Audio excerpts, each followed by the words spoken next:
Diego Amorim segue aqui com a gente, hora do Conexão Brasília, pra gente ter um convidado também hoje, né, Diego? É isso, Nonato. O senador Plínio Valério, do PSDB do Amazonas, que gentilmente atendeu o nosso convite, está conosco na linha. Senador, bom dia, bem-vindo ao jornalismo da Nova Brasil. Bom dia, Diego. Bom dia a todos que estão ouvindo aí. Bom dia, senador. Obrigado pelo convite. Obrigado. Obrigado, senhor. Senador, todo partido vive crises. O PSDB está vivendo uma crise atrás da outra aí. A gente tem como fatos novos aí das últimas semanas o fim da janela partidária, que fez com que o partido do senhor ficasse sem vereadores em São Paulo, que foi historicamente o berço tucano durante muito tempo. Na Câmara dos Deputados aqui em Brasília nós temos hoje 13 deputados, uma bancada considerada pequena para o universo da Câmara, e no Senado, com a ida do seu colega Exalci Lucas para o PL, senador do Distrito Federal, o senhor se tornou o último senador do PSDB, ou o único senador do PSDB. O partido do senhor acabou e o último que sair apague a luz, senador? O senhor tem uma visão diferente? Eu espero que não seja eu apagar essa luz. Não acredito que seja preciso e necessário apagar a luz. Estamos pagando o pecado mortal de você rejeitar um papel num filme com roteiro muito bom e dizer, não, eu não quero esse papel de protagonista, eu prefiro ser coadjuvante, que foram as eleições passadas, quando o PSDB realizou prévias, escolheu o seu candidato, depois abandonou e foi ser coadjuvante da Simone Tebet no MDB, sabendo que seria um desastre. Pagando consequências, nós respondemos pelos nossos atos. E agora é reerguer. Agora reerguer o discurso, eu discordo lá dentro, esse discurso de resgate do DNA, do que fomos. A gente precisa um pouco parar de falar naquilo que nós fomos e tem que mirar naquilo que nós queremos ser. Eu acho que aí é o nosso caminho. Não será necessário, não, Diego, apagar a luz. Pois é, e o que é que o PSDB quer ser, então, nesse novo momento, senador? Nós temos que ser a opção daqueles que não querem entrar nesse foco do radicalismo. A gente não pode, a gente tem que se meter aí nesse momento da polarização. O momento é outro, o momento não é mais aquele do Fernando Henrique, o momento não é mais do Mário Covas. O momento agora é outro. O país está polarizado, radicalmente polarizado. Você tem lulistas e tem bolsonaristas, ponto. Mas tem aqueles que não são nem querem ser nenhum nem outro. Eis o dilema. A gente tem que encontrar essa mensagem de atrair essas pessoas, ou de pelo menos que essas pessoas nos permitam nos inserir. Então a gente não precisa provar, nós não somos diferentes, a gente tem que provar que seremos diferentes. Isso com um discurso que a gente possa penetrar. Agora, se a gente ficar só no momento econômico, financeiro, porque é preciso isso, aquilo, nós não vamos. O momento é de polarização, o momento a linguajar, ela tem que ser política. Nós temos que ser essa opção. Agora, se você me perguntar como é que a gente penetra nessa polarização aí, eu não saberia te dizer. Eu tento no meu comportamento de ser republicano. O que for bom para o Brasil é nosso. Agora de condenar um lado e evitar de condenar o outro, não dá certo. A gente precisa assumir, sair de cima do muro. Pois é, e a gente teve recentemente algumas declarações do deputado Aécio Neves, por exemplo, colocando a culpa da crise no PSDB no João Dória. Queria saber a sua opinião em relação a isso. Por outro lado, você tem ali uma outra corrente que fala que essa crise se aprofundou quando o PSDB começou a questionar o resultado das eleições lá em 2014. Qual é a sua avaliação exata? Não, eu acho que lá em 2014 questionar valeu a pena. Agora, culpar o Dória. Eu não votei no Dória e nem votaria no Dória para nosso candidato. Votaria nele, ele já candidato. O Dória acaba que foi mais vítima do que vilão. A gente realizou uma prévia, eu não estou defendendo o Dória, pelo amor de Deus. A gente realizou uma prévia inovando e não obedece o resultado dessa prévia. Quer dizer, quando eu falo de coadjuvante, de protagonista coadjuvante, é exatamente isso. Era o Dória, não respeitaram. Aí convenceram o Eduardo Leite a renunciar ao governo do Rio Grande do Sul. Não foi ele. E foi a Simone Tebet, que é minha amiga, mas não tinha porquê a gente apoiar. Então, essa história de buscar culpado não vai adiantar. Aquilo que eu estou te falando. Se a gente focar no passado, a gente não chega a lugar nenhum. O momento é completamente diferente. A linguagem, o termo, a mensagem, ela tem que ser como está aí. Essa população que está aí só entende uma.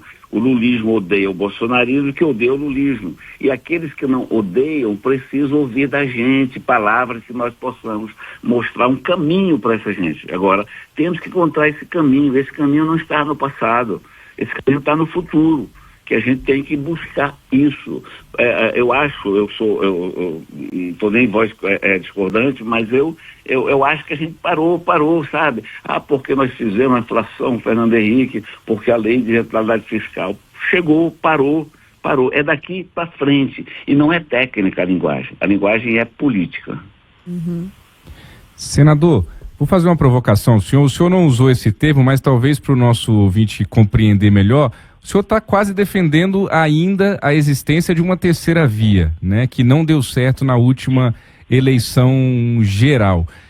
Veja, senador, antes das eleições acontecerem, presidenciais que elegeram o presidente Lula pela terceira vez, praticamente todas as pesquisas mostravam que havia ali uma quantidade considerável de eleitores, em algumas pesquisas até a maioria, que não queriam nem Lula nem Bolsonaro.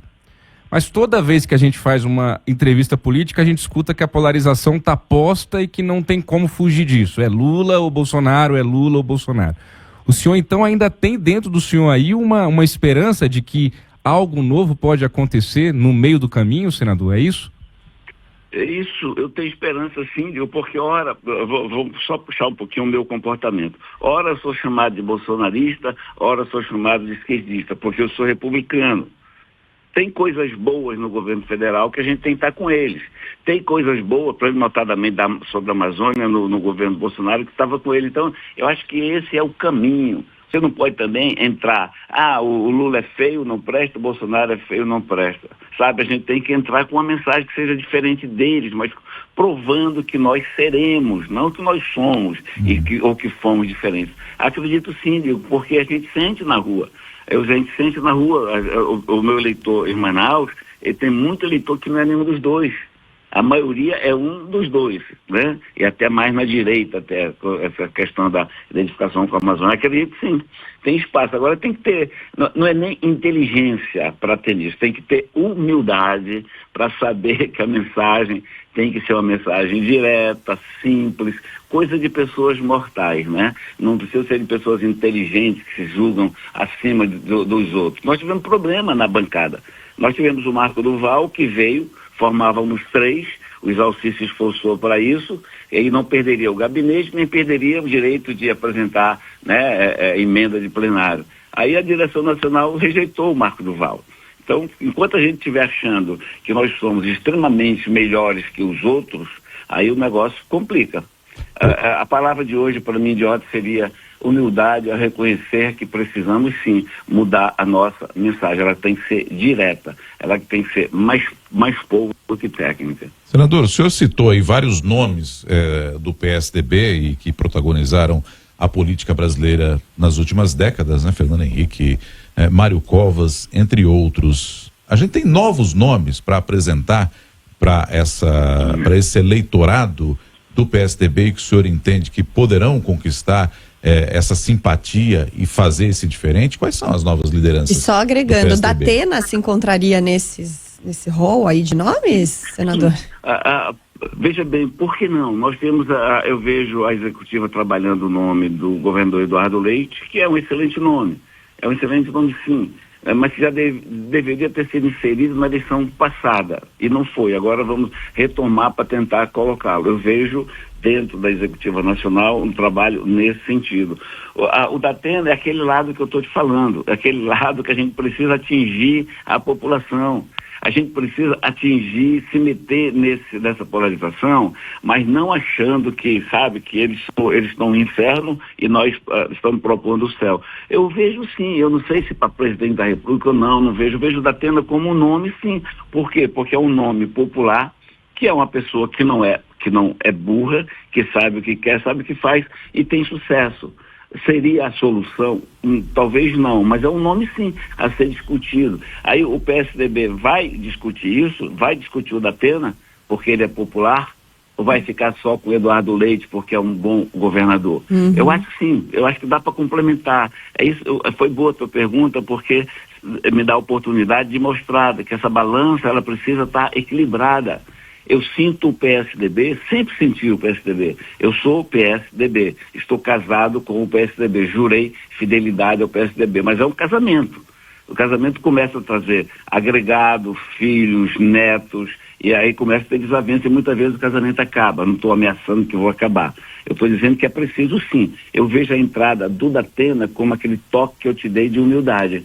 Sabe? De humildade. O cara tem popularidade, é de rádio, mas não presta. Presta sim, eu vejo. Então esse equilíbrio me dá uma certa esperança.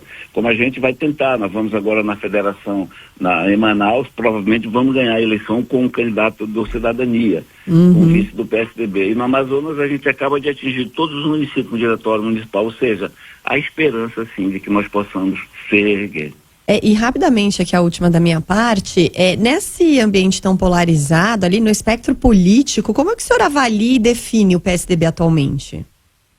Indefinido ainda, porque, veja bem, a falta dessa importância. Quando eu assumi, nós éramos 8. Anastasia resolveu sair, beleza, depois o Tasso não foi candidato, o Serra, infelizmente, perdeu a eleição, a Mara resolveu sair. A partir da perda do Anastasia, do Serra e do Tasso, a gente podia manter. Por que a Mara não ficou? A Mara não ficou porque não sentiu firmeza no PSDB de São Paulo. Se ela teria apoio para projetar voo mais alto, ou se ela teria apoio para sua reeleição. A Mara não sentiu firmeza, ela não sentiu segura e saiu. Por que que o Zalci saiu? Porque não nos deixaram ter uma bancada de 3. Então, é preciso essa aproximação. Se nós não somos aquilo que o PSDB sonha, né? Se eu não sou um Mário Covas, se eu não sou... Caramba, mas eu sou senador do PSDB e é com isso que tem que conviver, né? Eu até outro dia, eu ainda sou o único representante do Norte no PSDB com mandato. Então, algo precisa ser mudado nesse sentido, sabe? Se não mudar nesse sentido, não dar com o que tem. Então, não viver só lembrando. Eu nasci na época do Plínio Coelho, foi um dos melhores estadistas que o Amazonas teve, né? Meu nome se deve... Mas não posso ficar sempre lembrando.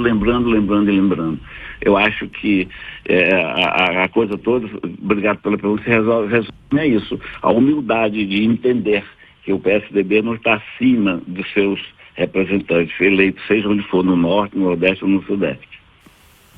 A Mara que o senhor se refere é a senadora Mara Gabrilli, só para contextualizar para o nosso ouvinte, de São Paulo, que trocou o PSDB pelo PSD de Gilberto Kassab recentemente.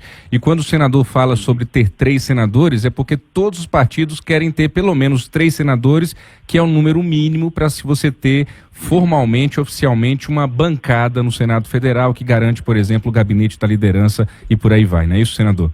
E nós chegamos a ter, foi exatamente isso. O Zalci trabalhou, o Marco Duval aceitou se filiar, 2 dias faltavam para que nós estaríamos sendo despejados do melhor gabinete que tem no Senado, e simplesmente o Marco Duval entrou, hoje saiu amanhã porque a Nacional desautorizou. Tudo bem. Aí preferiu nos ver com 2, né, sem ter direito a nada em plenário. Tudo bem. 7h25, senador Plínio Valério, do PSDB do Amazonas, muito obrigado pela entrevista, até uma próxima oportunidade, bom resto de semana para o senhor, senador. Para todos nós, obrigado pelo convite, Paz de Cristo a todos. Obrigada, senador. Obrigada, Diego Amorim. Até amanhã. Até.